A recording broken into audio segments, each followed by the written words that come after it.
Yes, please. Predestination.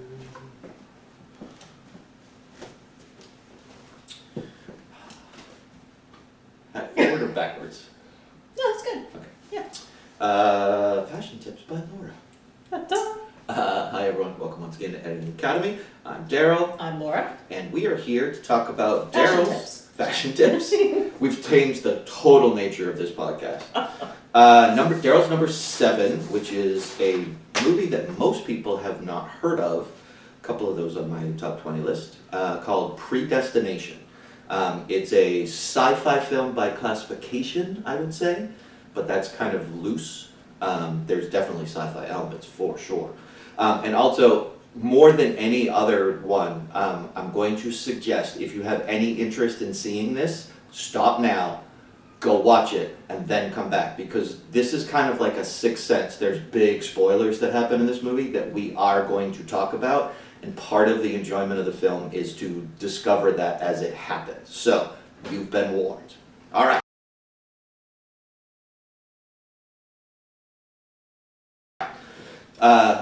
Predestination, written and directed by Michael and Peter Spierig, stars Ethan Hawke, Sarah Snook from Succession fame, Love her. Noah Taylor, and is based on the 1959 short story All You Zombies by Robert A. Heinlein, who is a sci-fi writer. It's not nominated for any major awards, but a lot of festival and genre-specific awards. So there's that. Okay, this is one of those films, probably seen it 10, 12 times.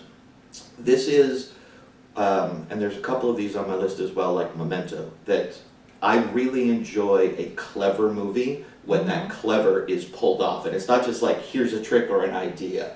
If it's something clever and they pull that off, I'm a sucker for it. Again, a film that is entirely itself and doing its own thing. I got huge Memento vibes from this movie. That makes sense. And this is 100% that film. It is what it is. It takes a long time. It is a slow burn of a film. The first 3 quarters are just a story. You're being told a story. 2 people at a bar having a conversation, you're being told a very specific story, and then you see the other side of it. Right. And it changes. And it's the change of it, that's the spoiler part, that gives the previous things so much more impact and meaning. Up until that, it's just a really good story that you're being told. And it's cool, it's a fun little voyage, you're learning this fantastic thing about this very interesting person. And then things change. Yes. I personally love the change. I have recommended this film and made a lot of people watch it. Only 1 or 2 have ever been like, yeah, the whole creepy part, I couldn't get down with that at all. Oh, okay. Interesting. But for the most part, everybody's like, yeah, because it is Sixth Sense. It comes, you recognize it before the reveal if you're paying attention, which not everybody does, and sometimes people are quite shocked when the reveal happens. Yeah. But if you're paying attention, you can pick it up. I'm assuming this is the first time you saw this. This is the first time I saw this movie, and I did pick it up before the reveal, that I figured out where it was going. But I thought the idea of it was very, very clever. Yeah, so we'll just acknowledge it. This is a story about a person who is born with both sexes, has an operation, one sex is removed, so goes from being a woman to a man. Then that man ends up working for a organization that travels in time, trying to correct things before they happen. That man ends up falling in love with the female version of itself, has sex, and then gives birth to itself. So it is a full, complete cycle. And the way that that story and all of those things are handled, again, I can only keep going back to Sixth Sense. You watch it again to see if there's anything off. Nope. And there isn't. It is perfectly laid out. And Agree. that's what I mean by clever and pulling off that clever. There's not a hole you can punch in that particular. There's some problems with the film that you can point out, sure. But that story, you cannot poke a hole in. Yep, I agree. The overall feel of this one, I really enjoy. It's like old school tech, but futuristic. Like all of the tech is not flashy like we see a lot of movies. It's like old school, kind of grungy and dirty kind of tech. I like that. I like the side story, the framing of trying to go and find the fizzle bomber, which ends up being them also. So everything. In addition to being their own mother and father, they are the bad guy. They're the person that they're trying to find. The framing of all of that works to help keep the story going. And Ethan Hawke, I've always enjoyed him. He's not a phenomenal actor, but he is definitely a quality, solid actor. And he does great in the different aspects of his life. When he confronts himself as the Fizzle Bomber later on, there are two distinct personalities that are confronting each other, even though they're the same person. So he pulled this off beautifully. And major props, because I think she's the thing that really propels this film, is Ms. Snook, because anybody else in that role, somebody else probably could have carried Ethan's role off and done a good job, but nobody else could have done what she did in this film. Like, everything that she goes through, from the demure young girl to the jaded man to, like, everything is spot on for her. I would even say, I look at it as almost Ethan Hawke is the supporting actor, and Sarah Snook is both leading actor and leading actress in this movie. What I wrote down was that, because she was very young, and this was before Succession, obviously, so she was young and hungry and knew she needed to nail this, and she fucking nailed it so much. Amazing. The story is so incredibly well told that, like I said, the first 3/4 of it are just this particular story, and then you see the other side of it. And you forget, because you're so wrapped up in that initial story, you forget a lot of the details until you see them being replayed from a different angle. Like, the first time I saw it, moments before, when she goes back in time as the man to confront the person that ruined her life, she's going to go and kill that person. Once they're at the college and they do the bump, and then you can see the recognition. She sees she's in the moment. Yeah, she recognizes in that moment that, oh, I'm the person, and now what do I do? And she has to take a moment to figure out what to do. And then she sees herself, and she says one of the most beautiful lines, that you're so pretty, or you're so beautiful. People should have told you that more often. And I was like, oh. She's like helping her younger self. Gain more confidence.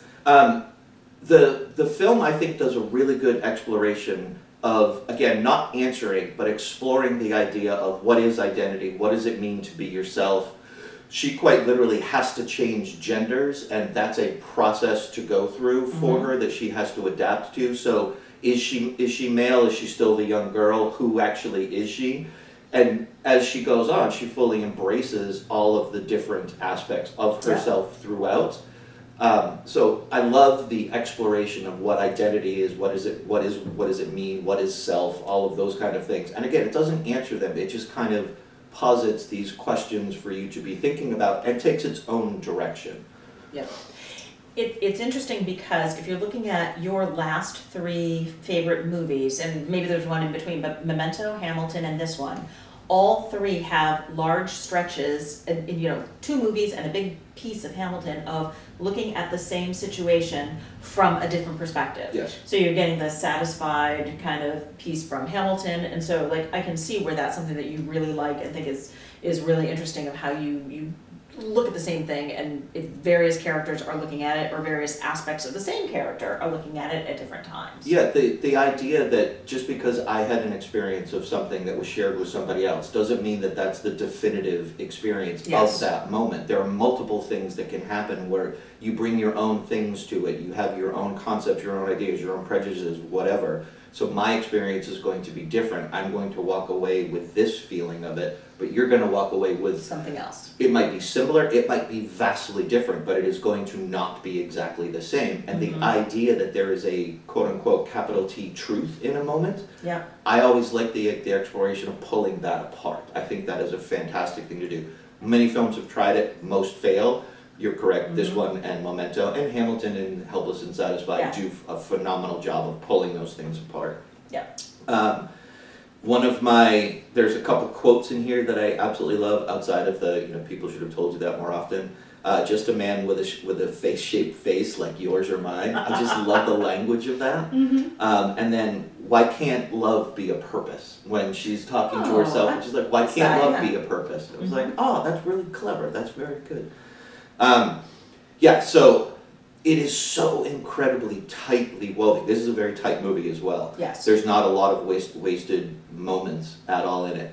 The only criticism I have, and I've watched it enough that I can't really quite pinpoint it, is Ethan Hawke's character is obviously Sarah Snook's character. Correct. Yeah. But he does not recognize himself when she walks into the bar, which at that point in his life he should have. He should have. Yeah. That's the only flaw in this that I can see. That's the only time you can be like, well, he probably would have recognized. The counter argument that I've seen, which I believe is he does, but he recognizes that this moment has to happen, so Okay. he goes through the moment. Because then he takes her, what if I could put you in front of the man who destroyed your life, would you kill him? Yeah. Totally get away with it. He has to go through this moment of her telling that for them to bond, for her to trust him, for her to be able to go and do that to meet herself and start all of this. So that's a good way to look at it. The way I saw it was the first time Ethan Hawke saw his face, when it was so shocking to me, that's why it was shocking. Oh. He recognized himself then, like the first time the bandages came off. And so everything else was leading up to this point, and he knew this moment was going to happen. So for me, it was, he did recognize himself as the person that he met at the bar and all of those things. But I don't know. So he therefore was expecting himself to walk in someday. Yeah. Because he knew that's going to be the person. And the only thing the film does not make clear is which way that is, but I think Yeah. we're both correct that he recognized Yeah. he recognized himself when she walked in and sat down and began to tell the story. There have been some people who's like, well, why didn't he recognize him? Like, I think he did. I think he did. I think he just didn't play it as obvious as somebody might have wanted. Yeah. Yeah.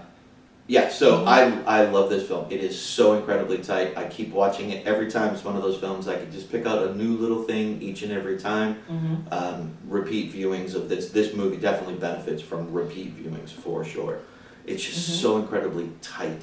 And this one is the story for me. It's not character, it is the story. That's one of the biggest differences with you and I in our tops is I think so, yeah. I love a good story and you love like good characters. Yeah, I think that's true. And in this one, absolutely had what a great story. What a clever story. And like you said, there's really no holes to punch in it because it really does follow the line perfectly. Loved Sarah Snook. I thought she was just amazing and incredible. And she's on Broadway right now playing like 38 different parts. Oh, really? Yeah, like it's a one-woman show, but she's playing, it's the Portrait of Dorian Gray. Oh, and she's okay. playing like a bunch of different parts, and I am sure, now not having seen this movie before, but I am sure that this movie is what got her that play. I would, yeah. Because they can see how many different, how much she has as far as she can play genders, because same thing, different genders that she's playing, and she was very, very clearly a guy. And also the different ages, like even though she is in her, I think, early 30s at the time the film was done, when she plays the young demure girl, you believe that it's a young 18 at one point, and what it makes me giggle. It's horrible, but it makes me giggle. When she goes into the space program, and all the women are basically like spacelets. Sort of. That's really their job. Like, we're going to put you up in space to basically be entertainment for the men that are up there. The astronauts, they need a little nookie. And there you go. And that's your job. going to be their job. That was an interesting play. Like, I don't know that I understood the whole rationale for that, other than to show what skills she had and what was of interest to her, and that she finally had found a purpose. Well, I think part of it was also to set the time period, because it's supposed to have like a 1950s kind of feel to it. And 1950s were very gender divided. Like, the men did things and the women just supported the men. I'm going to go out on a limb, but I don't think that job existed. No. Whether it be the 50s or 60s or No. any time in life. No. Just going out on a limb here. The only thing I did not love was when he was telling the story in the bar, they kept going back and forth a little too much. There was just a little too much, I don't know if it's an editing question or what, of going back to, so then I walked down the street. Oh, I see. And then you would see the picture of her walking down the street, and it would be back in the bar. Be like, and then I went up the hill, and then it will show her walking up the hill. Like, it just went back and forth too much. I think they should have done longer pieces of the story of her as a girl with some voiceover, and then go back to the bar and she can tell a little bit more of the story. But it did seem to go back and forth far too much for me. Yeah, and that's definitely a directorial choice that was done specifically. I'm going to think about that one. I'm not saying you're wrong, I'm not saying you're right, but I can understand that part is a little too much show, don't tell. Yeah.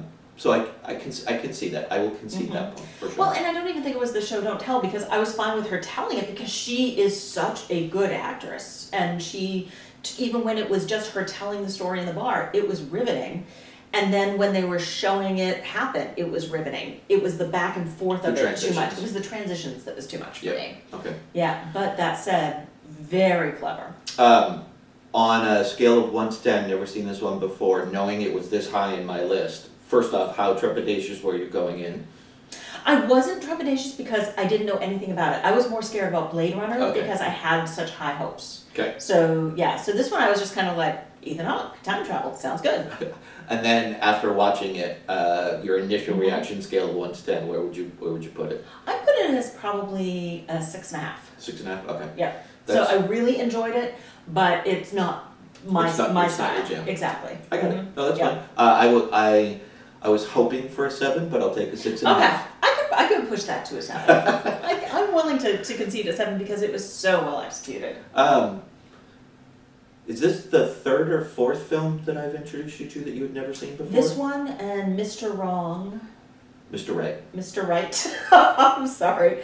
Mr. Right. And I think that might Blade Runner you had never seen, but that was yeah, but I knew about it. And Memento I'd seen I think once before. There was one other that I did that probably. Legend of 1900. Yes, yeah, Legend of 1900. Okay. Never heard of that one. I'd never heard of this one. And I think I'd heard of Mr. Right, but never seen it. Okay. So. Well, I'm glad to introduce you to these fine and phenomenal films. And very good films. So. See ya. Thank you.